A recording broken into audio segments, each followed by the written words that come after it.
we're just destined to have a Biden-Trump election, and that's just the way it's going to be. I don't agree with that. I mean, it might be that, but it's going to be no label. There's going to be a Cornel West, and it's going to be a Bobby Kennedy. It's going to be Jill Stein.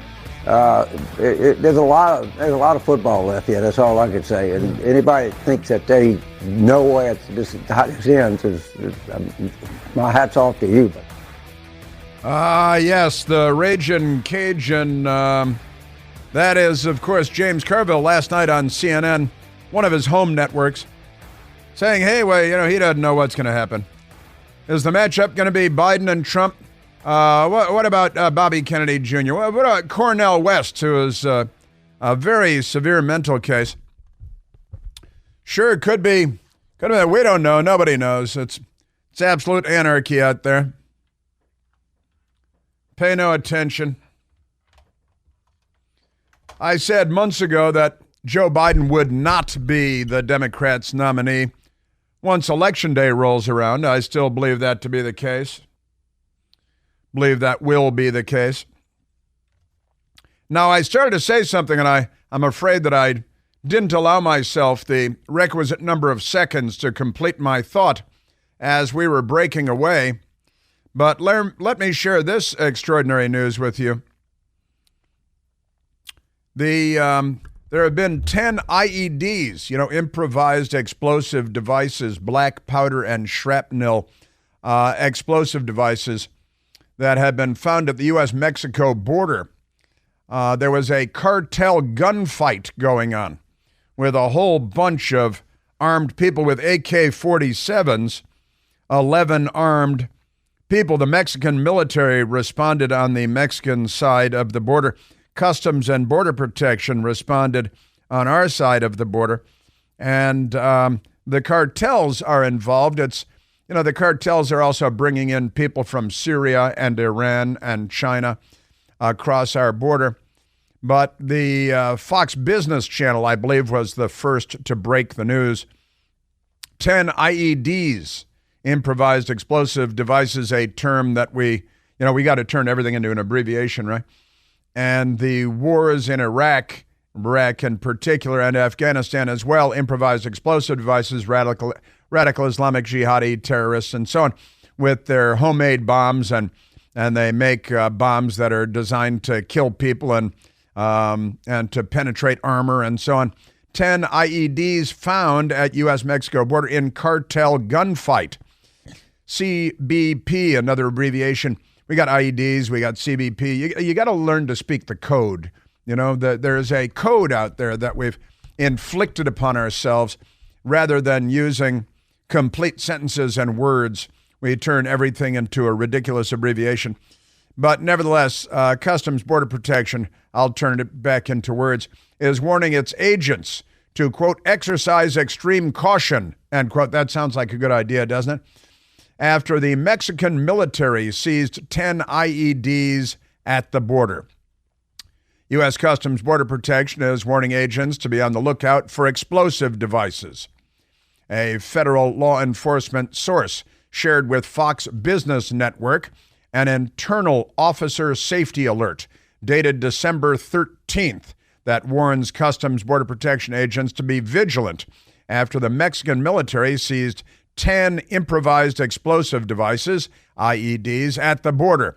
The IEDs were found by Mexican authorities after Tucson Border Patrol observed gunshots at the U.S.-Mexico border, and a Tucson Supervisory Border Patrol agent arrested an armed person on the U.S. side who had a loaded AK-47, 2 loaded AK-47 magazines, loose rounds, and a handgun. Your usual cartel stuff. Don't worry your little head about that.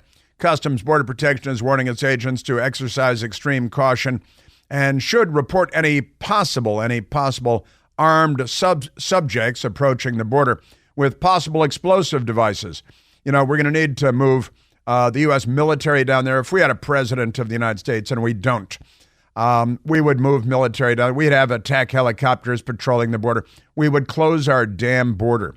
But the Democrat Party is here to destroy the United States of America, because they despise and loathe the United States of America and everything we represent. And they're racists, too. That's just an important thing to add there. A source told Fox Business this cartel gunfight erupted over a gap in the border fence at a ranch, kind of a well-known ranch there, that is typically used to smuggle drugs through. Now it's a magnet for the cartel for human smuggling and child sex trafficking, the usual stuff that the Democrats like so much. And the gangs were fighting for control. Customs Border Protection's warning comes as Republicans are pushing for increased border safety measures to be included in President Biden's $106 billion aid package for Ukraine and Israel. $61 billion for Ukraine, so they get more hand grenades to throw at city council meetings and things. Republican border hawks have demanded that any aid package include the entirety of House Resolution 2. We just call it H.R. 2 because everything has to be an abbreviation, right? The House signature legislation passed in the chamber this year, which ramps up border security, restarts border wall construction, brings back the Remain in Mexico policy, and limits the use of asylum and humanitarian parole, among other sweeping changes, in an effort to take control of our border and seize it back from cartels, who are the most murderous gangs of people in Western civilization, other than the Democrats, of course. They are part and parcel of the same thing. However, President Biden and Senate Democrats, led by the Lizard King, Chuck Schumer, have rejected the sweeping security bill, the border security bill, claiming that it would cut off nearly all access to humanitarian protection in ways that are inconsistent with our nation's values. You have no values. Don't lecture me about values, you organ harvesting, baby slaughtering lunatics. And international obligations. We don't have an obligation to take in every terrorist on the planet that shows up at our border and tries to sneak illegally into the country. They're just amazing, aren't they? Just extraordinary. A Senate working group released a slimmed down version of the proposal, taken in part from House Resolution 2. No, that's H.R. 2. Honestly, we don't all need to speak Washington code. It used to be if you worked at the National Security Agency, maybe at the Pentagon, you had to be familiar with 1,000 acronyms and abbreviations. Now all of us across the country are required to, just to follow the news, are required to follow. I mean, honestly, this is ridiculous. I did spend 10 years at the Pentagon. I'm pretty good with acronyms and abbreviations, but it has become ridiculous the extent to which these abbreviations and acronyms have become a part of our everyday lexicon. Just ridiculous. This week, it was reported the administration was open to a Title 42 type expulsion authority. They're lying, of course, in certain circumstances, irrelevant circumstances. Expanded, expedited removal, sure. A broadening of immigration detention. Don't believe any of it, because they're lying Saxajuia. They really are. It's quite extraordinary how freely they lie, how comfortably they lie. The National Review also has the story now online. Border Patrol warns agents to be alert for explosives after finding 10 IEDs at the border. And again, how many Iranians, how many Syrians, they're in the thousands, how many Chinese nationals found sneaking in across our border? The numbers are extraordinary, just extraordinary. Now, let's get to Harvard University. Famous for producing leftists like Barack Obama out of their law school, and for anti-Semitism. Those are, I think, the two things that Harvard University is famous for. And they have Claudine Gay, the hilariously named president, who's not much of an academic and was chosen because of identity politics to be the president of Harvard. And because Hanukkah, the Jewish students at Harvard have erected, if you will, a menorah to commemorate Hanukkah at Harvard. And the menorah is, I would say, about 7 feet tall. I've only seen it on television with people next to it. I think about 7 feet tall. And Claudine Gay came out and lit it with a tiki torch. She was not technically chanting, "The Jews will not replace us," but she was playing a phony little game. Now, the people at Harvard University, like Claudine Gay, the president, have told the Jews on campus to remove the menorah, the 7-foot-tall menorah, every night from public view because they assume that it would be attacked and vandalized by Democrats who are anti-Semites. Rabbi Hershey Zarchi is a rabbi. He's there in front of the menorah at Harvard yesterday, and basically they're holding an event. There were several speakers, and the rabbi was among them, Rabbi Zarchi, in front of the 7-foot menorah, explaining what the university had told them to do with their menorah. Okay, and Rabbi Zarchi sounded like this. I never spoke about this publicly, but this bothers me till this very day. You know what happens to the menorah? After everyone leaves the yard, we're going to pack it up. We have to hide it somewhere. The university, since the first Hanukkah, would not allow us to keep this menorah here overnight because there's fear that it'll be vandalized. Think about that. We're trying to fix the world, the future leaders of the world. On our campus, in the shadow of Widener Library, we in the Jewish community are instructed. We'll let you have the menorah. You made your point. Okay. Pack it up. Don't leave it out overnight. Because there will be criminal activity, we fear, and it won't look good. And it won't look good. They don't want it to look bad. And then they graduate from Harvard and they fill the ranks of government and they're leftists, and there will be criminal activity. It'll be attacked, it'll be vandalized, it'll be destroyed. Now, what should really happen, and I was texting with my friend Marty on this, who is Jewish, and said, well, you know, like 10 or 12 Harvard students that are Jewish should set up tents with sleeping bags and hang out there with crowbars and baseball bats and make sure that it's fine overnight, night after night. That might be an appropriate response to this. Maybe the so-called ADL, the Anti-Defamation League, allegedly speaking for Jewish people, now headed by an Obama administration official who is a complete fraud and hack and is not up to the job of dealing with what we're dealing with right now in the United States of America. Maybe the ADL should send people in there to protect the menorah. It's important symbolically. It's important civilizationally that you not allow the savages to rule the roost and you don't turn tail and run because of fear of the mob. But that's where we are in the United States of America today because of the left. Honestly, the Jerusalem Post is reporting on this story from Israel, as you might expect. Harvard Chabad asked to hide Hanukkah due to fears of vandalism. Harvard President Claudine Gay took part in a lighting of the Hanukkah on campus this week using a tiki torch, which is kind of unusual. And the Jerusalem Post, paying attention in Israel, the United States is, things are not going well here. The Chabad House, representing the Jewish interests and population there, Chabad House at Harvard University has consistently been asked by the university to hide the Hanukkah lights on campus on each night of Hanukkah due to fears of vandalism. Rabbi Hershey Zarchi, rabbi of Chabad House, said in an address on Wednesday night. You know when change is going to happen on this campus? When we don't have to pack up the menorah.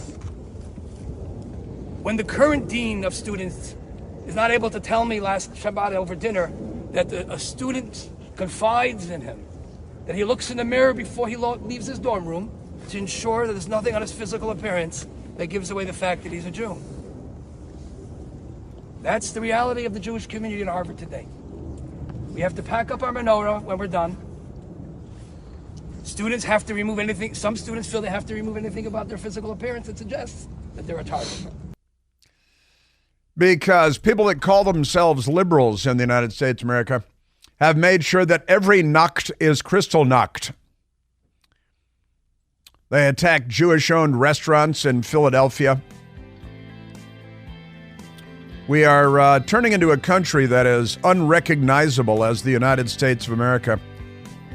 Land of the free, home of the brave, religious freedoms. And all of it is on the Democrat Party, which is the left. They're not liberals. They're the left. They are racists. See the mayor of Boston and her No Whites holiday party, not Christmas party. White people not welcome. No Irish, no dogs. These are not good people. We're not in a good place. Hey, it's Chris Plant, excited to tell you about our July 2024 Listener Sea Cruise. We'll be sailing around the British Isles, visiting Scotland and Ireland. Please join us. Visit ChrisPlantCruise.com.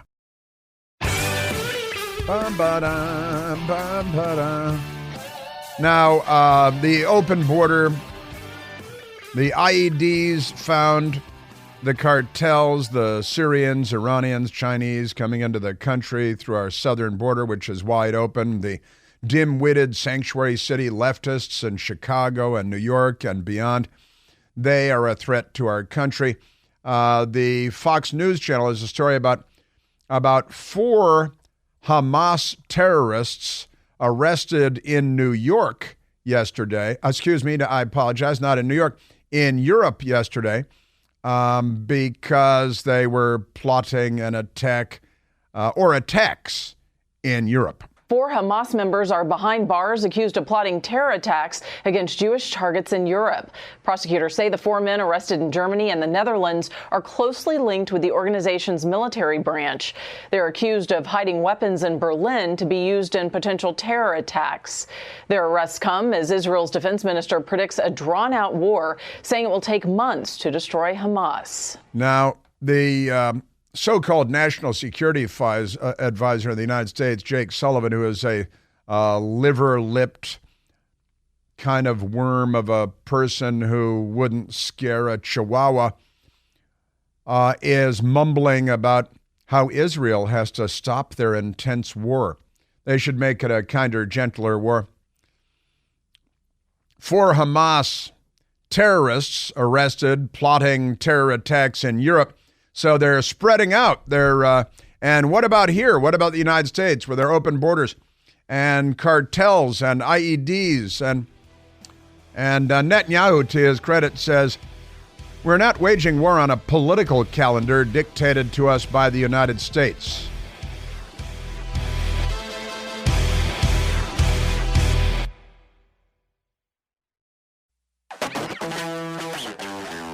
The left is like a tumor.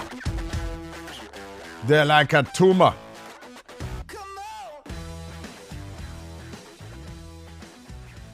They're not good people. They're not nice people. They're not honorable people. They don't deserve respect. And they don't want to debate anything. They just want to steamroll you. Am I right? Yes, I'm right. Now, I want to get to Melania Trump in just a moment, and also to this very, very interesting woman, the Ethiopian Jew, now an American citizen, elected to public office in the state of New York, who is going to be the Republican nominee in New York City in a special election there to replace George Santos, who was expelled from the U.S. Congress. I want to get to those. Items now.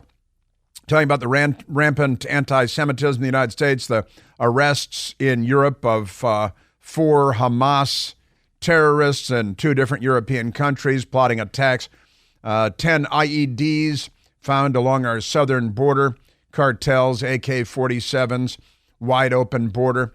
It's the wild, wild west. And it's all because of Joe Biden, whose brain is a broke. She's a broke. She's a no good. That brain of his. And they're not on our side. They're not on Team America. That's for sure. That is for sure. Now, let's grab a phone call before we get to more audio, if we could, Michael. Let's go to D. D, calling from New Jersey. D, you're on the Chris Plant Show. Hi, Mr. Plant. Thanks for taking my call. I love you. Thank you. You know what? I think there would be a lot more people supporting the rabbi at Harvard if January 6th didn't happen. I mean, if I would support this rabbi if it was in my city and keep watch over that menorah overnight. But with Biden's DOJ, we would be the ones arrested because we went against the rules of Harvard. Yeah, it would be threatening to the vandals to have, big, strong men with baseball bats sleeping in tents and sleeping bags around the menorah. That is an interesting point you make, D, that the bad guys, according to the news media, which is just an engorged extension of the Democrat Party, the news media would deem the people guarding the menorah to keep violence from happening. They would be labeled the bad guys. Absolutely. Ding, ding, ding. That is very interesting. It's shocked. My father is rolling over in his grave. He was such a patriot. I have pictures of him so proud to have his Purple Heart. And to see what this country's coming to breaks my heart. That is a fact. You are not alone. Left. And I have family that went to college, and they're very democratic. If this doesn't open their eyes, I don't know what will. Well, that is a fact, and we're seeing eyes being opened. We are. We're also. But it's because of you, Mr. Plant, and I appreciate it. It's guys like you, Tucker. You guys you're truth tellers. Truth tellers. And Fox could boast all they want about how their ratings are so good, but who's watching them now?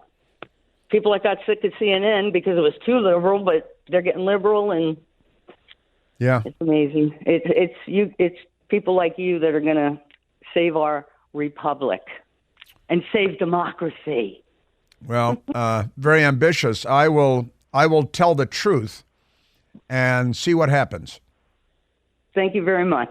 Thank you, and have a wonderful weekend. Thank you very much. What a wonderful call. Thank you. How nice. How nice is that? Her father, a patriot, Purple Heart, combat veteran. And what is becoming of our wonderful country?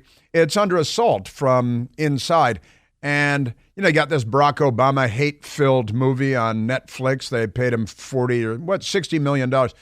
Barack and Michelle Obama, executive producers. They're big movie makers now. They don't know anything about, I don't think they know how to work a DVD machine, but they're executive producers.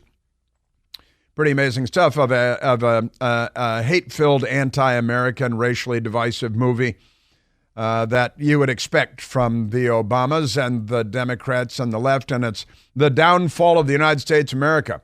That's the movie that Michelle and Barack and Michelle Obama have allegedly executive produced. Netflix, more lefties, anti-stuff, and now the coming of the Civil War movie, which we brought to you first. And I'm glad others are bringing it to light as well, as they should. Now, with that said, I mean, you start putting the pieces together, what we're talking about today, IEDs on our southern border, Hamas arrests, and our open southern border, Hamas arrests in Europe, and the Democrats are obsessed with making a transgender military. That's their goal. Now, I also shared with you a hit piece in Politico, radical left-wing outlet in Washington, D.C., bunch of stinky liberals typing up on behalf of the international left, smearing and slandering Melania Trump. How dare she be invited to the National Archives as an immigrant and former First Lady of the United States of America for a ceremony welcoming new citizens to the United States because, the Democrats, they're pro-cartel and IED and Hamas. They're anti-Semites. They're racist. No white people at the holiday party, not a Christmas party. Hey, I think at the mayor of Boston, the Democrat mayor of Boston, not inviting white people to their Christmas party, probably just designed to keep the Jews out. Don't you think? Jews are white people. We can keep all the Jews out by not sending invitations to white people.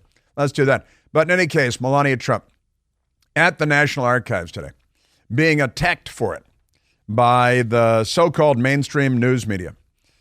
Because how dare they invite Melania Trump? They hate Trump. They hate Donald Trump. They hate Melania Trump. They hate Ivanka Trump. They hate every Trump. They hate Eric Trump. They hate Donald Trump Jr. They hate, I don't know where they get the room for all that hatred, but they just extraordinary. So a citizenship swearing-in ceremony, Melania Trump in rare public appearance, pathway to citizenship is arduous, she said. Let's go to Melania Trump, soundbite number 23, welcoming, and she's an immigrant, right, from what was a communist country at the time, Yugoslavia, Slovenia. And the Democrats just hate everybody and everything. Where do you guys get the energy for all that hatred? Must be, I don't know, some energy drinks. They should do advertisements for, what's the one? Red Bull. They probably a lot of Red Bull. A lot of Red Bull, because that would be too exhausting, wouldn't it? For me, reaching the milestone of American citizenship marked the sunrise of certainty. At that exact moment, I forever discarded the layer of burden connected with whether I would be able to live in the United States. I hope you're blanketed with similar feelings of comfort right now. I love her accent. Her accent is, if you didn't know anything about her and you just heard that voice, didn't know it was Melania Trump, could be any random person. Personally, I would say, wow, that is a really beautiful accent. I'd say, I'll bet that she is a beautiful woman. Democrats would say, do you think that's a man or a woman? Maybe from Mexico or something? Those Republicans hate her probably. No. It's, here it is, and it's a wonderful thing. Former First Lady Melania Trump, rare public appearance Thursday to deliver remarks to the National Archives. Naturalization citizenship ceremony where she said the pathway to citizenship was arduous. I applaud you for every step you took, every obstacle you overcome, and every sacrifice you made. It is an honor to stand with you in these hollow halls today in the presence of the Declaration of Independence. Cut it out. The very document on which our founding fathers carefully composed the words that capture the ideals surrounding individual liberty and this great republic. Arguably, one of the most important documents of all time. There she is in the National Archives. If you've never been there, the main hall, wonderful building. The U.S. Constitution is there beneath glass that is nuclear blast proof, literally on an elevator that goes down into a vault. And our other sacred documents, and they are the most important documents among certainly the most important documents in the history of humankind. We have them in the National Archives in Washington, D.C., close to the Capitol. If you've never been there, I would recommend it highly. Melania Trump appreciates the importance and the value of these documents. Becoming an American citizen comes with responsibility. It means actively participating in the democratic process and guarding our freedom. Not looting. It also means leading by example and contributing to our society. Not carjacking. It is a life-altering experience that takes time, determination, and sometimes even tremendous strength. Just wonderful. I think she's so great, and she's been so modest and so humble, and her life is such an extraordinary tale. And the news media has hit her in the back of the head with a shovel and buried her in a shallow grave near Las Vegas again and again. not a single magazine cover in the United States while she was First Lady of the United States because they're racists and misogynists. And they love Harvey Weinstein and, Matt Lauer, men that grope and sexually assault women like Joe Biden. Where is Tara Reid? She fled the country. She was sexually assaulted by Joe Biden, and she literally fled the country to Russia because she fears what the Democrats would do to her. Melania Trump is a great American, a wonderful American. At a citizenship naturalization ceremony at the National Archives yesterday. Be proud of yourself. Stand your ground and embrace the opportunities that lie ahead.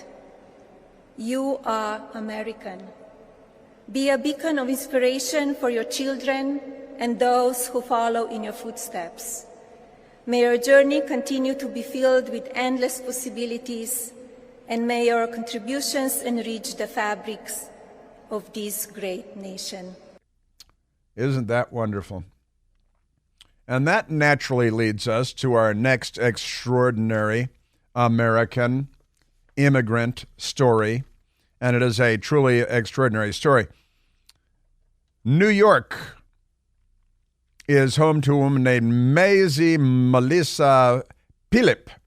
And Mazie Melissa Phillip is now an elected official, Long Island, a local office.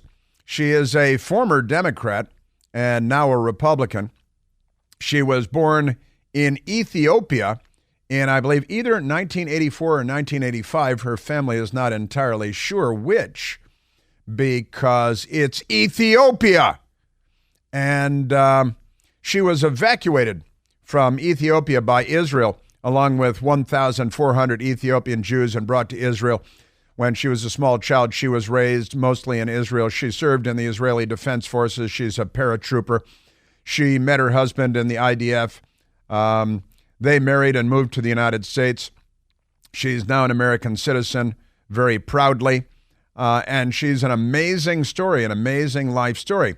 Now, the New York Republican Party, the New York Republicans, have picked Mazie Melissa Phillip to succeed George Santos, the weirdo Republican congressman that was expelled from Congress a while back by the Republicans in the House of Representatives with the eager participation of Democrats.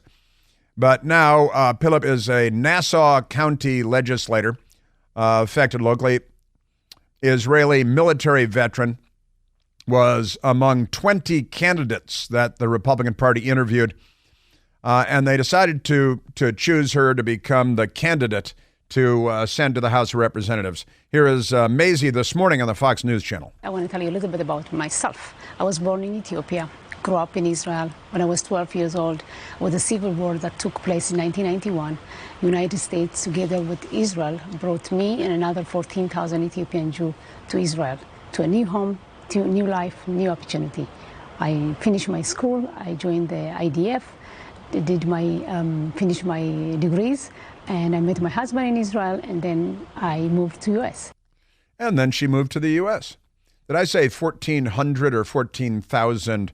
I'm not sure which, but the Israelis evacuated 14,000 Ethiopian Jews from Ethiopia and moved them. They're black, by the way, and that's because Israel is the real diverse and culturally, blah, blah, blah country, and Gaza is a hellhole full of murderers.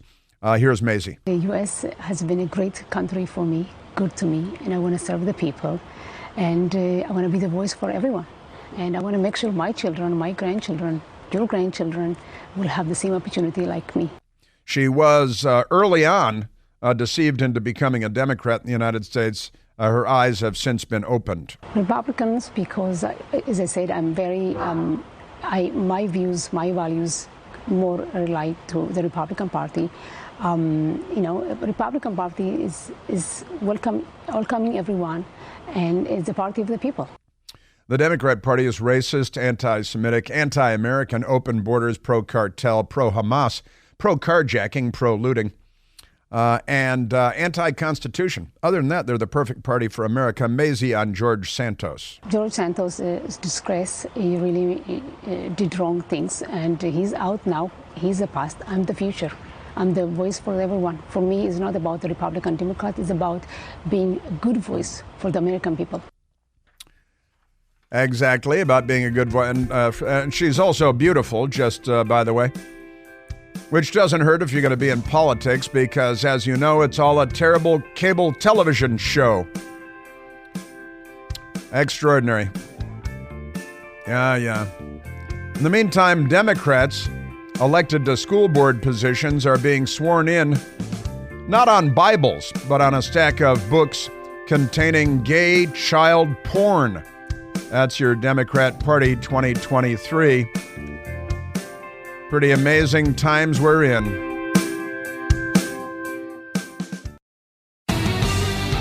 Another giant story today that the news media is covering up is a now former senior FBI agent, counterterrorism chieftain named Charles McGonigal. Now, let me refresh your memory. Charles McGonigal played a key role in accusing President Trump of colluding with Russia and Putin. Now, Charles McGonigal has been sentenced to 4 years plus 2 months in prison. You'll never guess why. Because of his collusion with a Russian billionaire oligarch with close ties to Vladimir Putin. Charles McGonigal, indicted ex-FBI head, helped trigger Russiagate probe. A story from January of this year, about 11 months ago. Former FBI official busted Monday. Again, this is back in January, leading an old story, because nobody's mentioning Trump anymore in the news reports, for allegedly taking illegal foreign payments. Played a key role in the FBI's controversial Russiagate probe of former President Donald Trump. Now, this is an extraordinary story, because now Charles McGonigal has been sentenced to 4 years plus 2 months, that's 50 months in prison, for colluding with a Russian oligarch with close ties to Vladimir Putin. He was under sanction by the United States government, and Charles McGonigal, who tried to smear and railroad President Trump, was in bed with and helping out a Putin-affiliated Russian billionaire oligarch. And now he's going to prison for more than 4 years for his crimes.